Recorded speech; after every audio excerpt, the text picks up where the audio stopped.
नमस्कार, स्वराज डिजिटल की 24 की चौसर में आपका स्वागत है। मैं हूं सुशील शर्मा। आज हम बात करेंगे कांग्रेस से जुड़े मुद्दे की। कांग्रेस की कल हुई मैराथन बैठक में अमृतमयी बैठक में कुछ अमृत निकल कर आया है। इस अमृत पर जो है कांग्रेस काम करने जा रही है। ये अमृत है भाजपा जिस तरीके से काम करे उसी पैटर्न पर कांग्रेस को चलाने का। सीधी सी बात यह है कि कांग्रेस भी अब जिलों में संगठन महामंत्री की तैनाती करने जा रही है और इसका उद्देश्य जिलों में कांग्रेस के संगठन को मजबूत करना और उस मजबूती के माध्यम से फिर से कांग्रेस को खड़ी करना। इस नई कवायद का क्या फायदा होगा, कितना इसका असर होगा और क्या कांग्रेस फिर से जड़ों से जुड़ पाएगी, कार्यकर्ताओं और जनता के बीच पहुंच पाएगी, इसी पर हम चर्चा करेंगे। हमारे साथ चर्चा में मौजूद है स्वराज एक्सप्रेस के स्टेट एडिटर अजय त्रिपाठी जी। अजय जी, आपको बहुत बहुत स्वागत है। अजय जी, अब कांग्रेस नई सोच के साथ आगे बढ़ रही। हालांकि ये पुराना पैटर्न है। बीजेपी में जो है संगठन महामंत्री होता है, लेकिन वो संघ से आता है और वो संघ के दृष्टिकोण से ही काम करता है। और भाजपा इधर उधर न डगमगाए, उस पर उसकी पूरी सोच रही थी। संघ की विचारधारा के अनुरूप भाजपा काम करती रहे। कांग्रेस भी इस कॉन्सेप्ट पर आ रही है। हालांकि ये प्रयोग पहले 1 साल पहले ये हो चुका है और संगठन के जिलों में संगठन के महामंत्री नियुक्त किए गए थे, पर उनकी कोई परिणाम जो है 2023 के विधानसभा चुनाव पर निकल के नहीं आ रहा। हालांकि वो एक प्रयोग था। अब इस कवायद को फिर से बड़ी तेजी से करने की बात की जा रही है। आपको क्या लगता है कि संगठन महामंत्री नियुक्त कर देने मात्र से ही कांग्रेस मजबूत हो जाएगी? नहीं, देखिए, कांग्रेस अगर इस पैटर्न पर जा रही है तो उसका एक अपना सोच हो सकती है, ऐसा होगा। पर हकीकत ये है कि कांग्रेस का अपना जो संगठन, अपना जो कैडर है, कांग्रेस का जो वर्किंग कैरेक्टर है, उस पर भी अगर कांग्रेस काम करे तो मेरे ख्याल से अभी भी स्थितियां बहुत खराब नहीं। आप देखिए कि इसके पहले कांग्रेस में एनएसआई बहुत मजबूत संगठन हुआ करता था, जो छात्रों का काम करता था। फिर यूथ कांग्रेस बहुत पावरफुल हुआ करता था। और इन सब के बीच में आपको याद होगा कि एक सेवा दल संगठन हुआ करता था। सेवा दल जिस तरह से काम करता था, वो पार्टी को पॉलिटिकल मामलों के अलावा पार्टी को तमाम सामाजिक मुद्दों से जोड़ता था, धार्मिक मुद्दों से जोड़ता था और पार्टी को एक संगठनात्मक काम दिखाता था कि कैसे बिना किसी लालच के, बिना किसी पद के या बिना किसी आपके हेतु के आप कैसे पार्टी के लिए काम कर सकते हैं। किसी मुद्दे पे खड़े हैं तो सिर्फ लाइन में लगे खड़े हो गए, सुरक्षा व्यवस्था में खड़े हो गए, कहीं कोई कार्यक्रम हो रहा तो पानी, जो भाजपा परंपरा है कि टाट पट्टी बिछाने वाले, वो टाट पट्टी बिछाने वाला कार्यकर्ता इनके पास भी सेवादल में था। आपने धीरे धीरे जब सेवादल जैसे संगठन को निस्तानाबूद कर दिया, आपकी स्थितियाँ कोई उसका नाम लेवा नहीं बनता, तो फिर कांग्रेस नए पैटर्न पे जाकर के या दूसरी पार्टियों के पैटर्न पे जाकर कैसे मौजूद हुआ, मेरी समझ से परे है। पर अजय जी देखिए, किसी भी संगठन को चलाने के लिए संगठन महामंत्री की जरूरत होती है, बिल्कुल सही बात है। ये पद होता ही संगठन को मजबूत करने के लिए है। लेकिन सबसे बड़ा सवाल ये है कि भाजपा में जो संगठन महामंत्री होता है, या संभागीय संगठन महामंत्री का कंसेप्ट था, या जिलों में संगठन महामंत्री बनाए गए थे, वहां पर जो भी संगठन महामंत्री बनते थे वो संघ से आए हुए लोग होते थे, वो भाजपा के नहीं होते थे। तो उनका कोई राग द्वेष हित अहित भाजपा के कार्यकर्ता नेताओं से नहीं होता था। कांग्रेस कहां से लाएगी संगठन महामंत्री के लिए ऐसे लोग? वो जिनको भी चुनेगी वो कांग्रेस के कार्यकर्ता होंगे, किसी एक छत्रप से जुड़े हुए हो सकते हैं, या उनका खुद का शुभ लाभ वाला हित हो सकता है। तो मैं कहूँगा इस बीमारी से बचने के लिए संगठन कांग्रेस क्या करेगी? कहां से संगठन के लिए उपयुक्त महामंत्री लाएंगी जो संगठन को मजबूत कर सके? नहीं, वही मैंने आपसे कहा कि पहले इनको अपना अपना जो खुद का स्ट्रक्चर है उसको ठीक करना पड़ेगा। जो मैं आपको सेवा दल की बात कर रहा था, सेवा दल एक सामाजिक संगठन माना जाता है, जैसे कि संघ माना जाता है।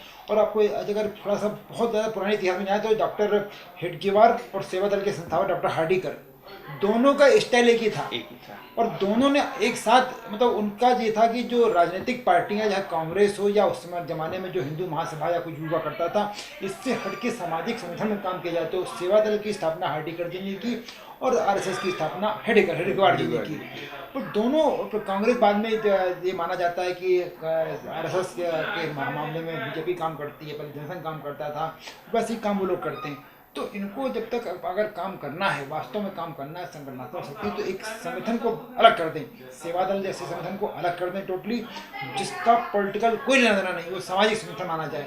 और वहाँ से अगर व्यक्ति लाएंगे तो मुझे लग रहा है कि बहुत सारी स्थितियाँ तब भी ठीक हो जाएंगी।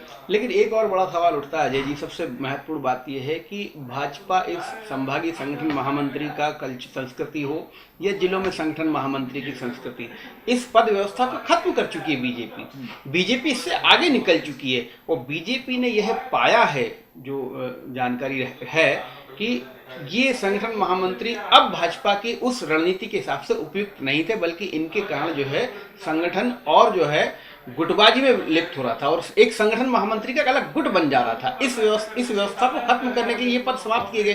कांग्रेस अब उस पद्धति को अपना रही है जिस पद्धति को बीजेपी छोड़ चुकी है। आपको क्या लगता है? क्या उसमें बड़ा मुद्दा ये है कि बीजेपी ने कब छोड़ा? जब उनका संगठन मजबूत हो गया। जिन चीजों के लिए उनको लाया गया तो सारी चीजें जब उनके पास एकत्र हो गई, एकजुटता आ गई, पार्टी मजबूत हो गई, तब फिर जब करने को कुछ नहीं बचा, उस संगठन महामंत्री नामक व्यक्ति के पास जब करने को कुछ नहीं बचा, तो फिर वो अपने हित में लग गया, अपने शुभ लाभ में लग गया। भारतीय जनता पार्टी लगातार सत्ता में जब बनी रही तो बहुत सारे शुभ लाभ, और लोगों को लगा कि संगठन महामंत्री के माध्यम से, इनके जरिए से संगठन पकड़ हो सकती है, बहुत सारे काम हो सकते हैं। पार्टी के नेताओं को, सत्तारूढ़ दल के नेताओं को ये साफ साफ निर्देश हुआ करते थे कि उनकी बात मानी जाए, सम्मानजनक पद माना जाता था, तो उनकी बात मानी जाती थी। तो नीचे के जो लोग थे उन्होंने समझा कि ये यार इनसे संपर्क बना करके, इनसे समझ बना करके बहुत सारे काम हो सकते हैं, और अपनी हित चिंता में संगठन महामंत्री लग गए। तो बीजेपी में तो सब कुछ सैचुरेशन पॉइंट आने के बाद हुआ, कांग्रेस में भी नहीं है स्थिति।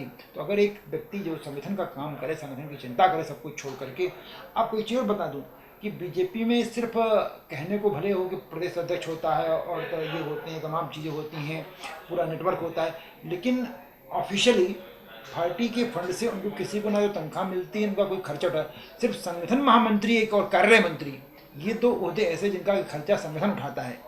तो और यही लोग संगठन को दाएं बाएं होने से रोकते हैं, विचारधारा पर अडिग रखने के लिए कार्य पद्धति आवश्यक हो जाता है। तो अगर कांग्रेस भी अपर संगठन को मजबूत करनी है तो ये उसका नाम भले कुछ दे दे, कांग्रेस महामंत्री संगठन, एक ऑर्गेनाइजेशन के लिए काम करने वाला व्यक्ति चाहिए। अगर वो रहेगा, सुबह स्पेशल बजाकर लोगों को इकट्ठा करने वाला एक व्यक्ति चाहिए, वो व्यक्ति जब तक अगर होगा तो कांग्रेस जब फिर से अपनी पुरानी रियासत में, पुरानी शासन में लौटेगी तब अलग मुद्दा है, लेकिन तब तक तो कांग्रेस को वास्तव में जरूरत है।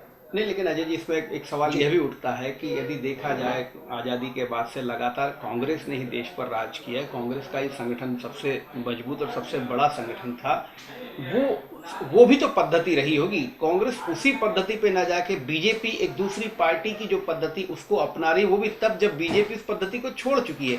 तो कांग्रेस के पास अपना क्या वैचारिक या मूल जो संस्कृति है उससे विमुख होने की वो कवायद नहीं है। एक पॉलिटिक्स में बाकी हर क्षेत्र में की होती है कि कुछ गलत होता है, कुछ सही होता है, लेकिन एक जो अवधारणा बन जाती है, कंसेप्ट बन जाती है, परसेप्शन बन जाता है।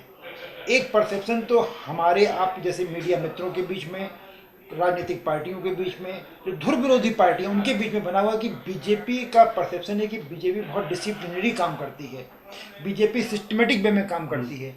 वो जो परसेप्शन है वो अंदर से भाई बहुत खोखला हो, लेकिन बाहर ये मैसेज है, परसेप्शन है कि बीजेपी डिसिप्लिन सीखना है तो बीजेपी में। तो निश्चित रूप से क्या कांग्रेस हो या बाकी पार्टियां हो या बाकी पॉलिटिकल पार्टियां हो, वो कोशिश यही कर रहे हैं कि बीजेपी का एक अच्छा गुण है, हो सकता है 2 साल 3 साल 5 साल बाद उनको पता पड़े कि जिस कंसेप्ट पर वो जा रहे थे वो ठीक नहीं था, लेकिन एक परसेप्शन था, उस परसेप्शन के साथ ये काम कर रहे हैं। नहीं, पर अजय जी, प्रायोगिक तौर पर पिछले 1 साल पहले कई जगहों पर जो है संगठन महामंत्री नियुक्त भी किए गए थे, और अगर आप देखें 2023 का विधानसभा चुनाव परिणाम तो कोई बहुत ज़्यादा उससे सफलता नहीं मिली है, बल्कि और गिरावट ही आई है। अब ये जरूरी नहीं है कि संगठन महामंत्री का दोष रहा हो, लेकिन वो कांग्रेस को मजबूत करने में तो नाकाम रहे। जी, मैंने आपसे कहा कि उसका नाम संगठन महामंत्री ये लोग देते हैं या कुछ और ओहदा नाम देते हैं, एक वर्किंग कल्चर की बात है। मुझे लग रहा है कि अभी जो प्राइमा फेसी बात आई है वो वर्किंग कल्चर की बात आई है कि निचले स्तर पर, तहसील स्तर पर, जिला स्तर पर या संभागीय स्तर पर एक पूरे नेटवर्क को ठीक करने के लिए एक ऑर्गेनाइजेशनल व्यक्ति चाहिए। उसका नाम, उसका ओहदा कुछ भी हो सकता है, लेकिन एक ऐसा व्यक्ति, जैसे मैंने बड़ी सिंपल भाषा में किया कि सुबह हमको अगर इकट्ठा होना है तो एक व्यक्ति सीटी बजाने वाला रहे कम से कम जी, और सीटी बजाने वाला कहे कि ये कैप्टन है, आगे खड़े होंगे, ये कैप्टन पीछे खड़े होंगे, ये प्रभारी है पीछे खड़े होंगे। एक व्यक्ति बताने वाला, जिसका कहना माने लोग, वो व्यक्ति चाहिए। और मुझे लग रहा है कि कांग्रेस शायद उस प्रक्रिया में जाने की कोशिश में जुटी हुई है।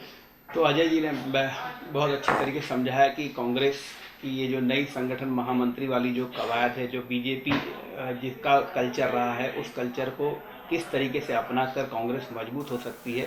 और उसमें सबसे अगर समझे तो निष्कर्ष यही निकल के आता है कि बीजेपी में संगठन महामंत्री जो होता है वो स्वयं सेवक होता है, आनुषांगिक संगठन से आया हुआ व्यक्ति होता है। कांग्रेस में कार्यकर्ता कल्चर है, तो ये कार्यकर्ता से इतर स्वयं सेवक कहाँ से लाएंगे, ये बड़ा सवाल है। आज के लिए बस इतना ही। कल हम फिर मिलेंगे किसी नए मुद्दे के साथ। तब तक के लिए नमस्कार। नमस्कार।